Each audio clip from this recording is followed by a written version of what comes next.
Truss rods. Actually, there's a couple of videos on truss rods out on the internet.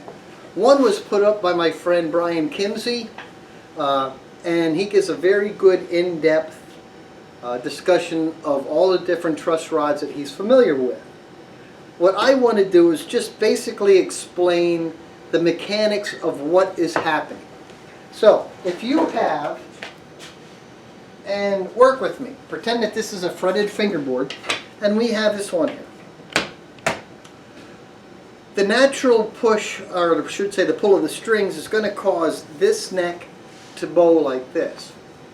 So, in order to counter effect the pull of the strings, the truss rod is going to want to be yanked the other way. Now, lately a lot of the two-way truss rods have come out. And the two-way truss rods, I can tell you in 20 years of doing this, I never had to adjust the neck that way. I always adjusted them back. But what I do like about the two-ways is they take a smaller channel, and if you do need to go forward, okay, you got the option. Okay, so here's the truss rod in the slot. When I tighten this, all right, righty-tighty, this is going to cause the truss rod to hump in the middle.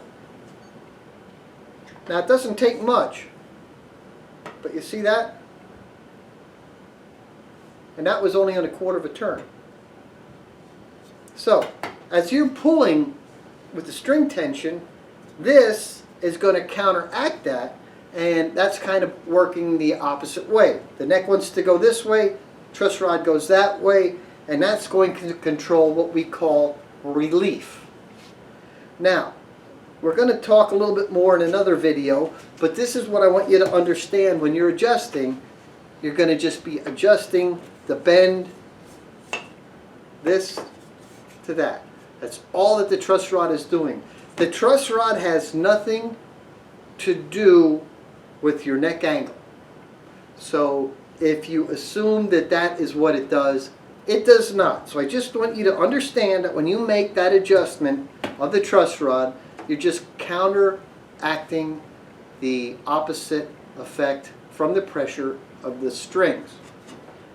Most of these are going to be 4 or 5 millimeter, and that's all you're going to need.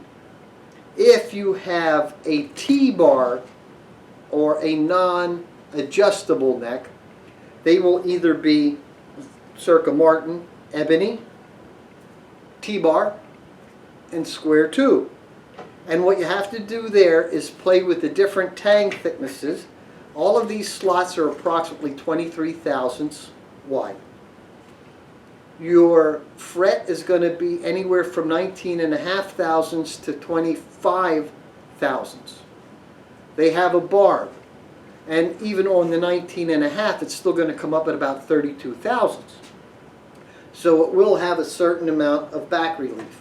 So when you're doing compression fret, I'm sure we have compression fret videos out there, 2 of them in fact. I think one from the Asia Symposium and one that we strictly did as a compression fretting. You'll get much more detail, but I just want you to understand what's happening.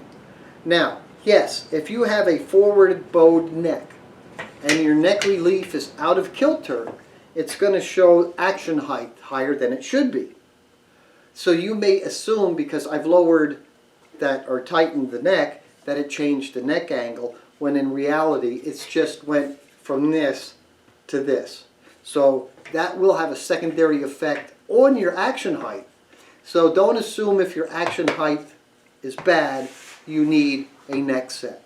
And with that, Blues Creek Guitars, Kick Guitar Forum, Asia, the Association of Stringed Instrument Artisans, we'd like to say, have a good day.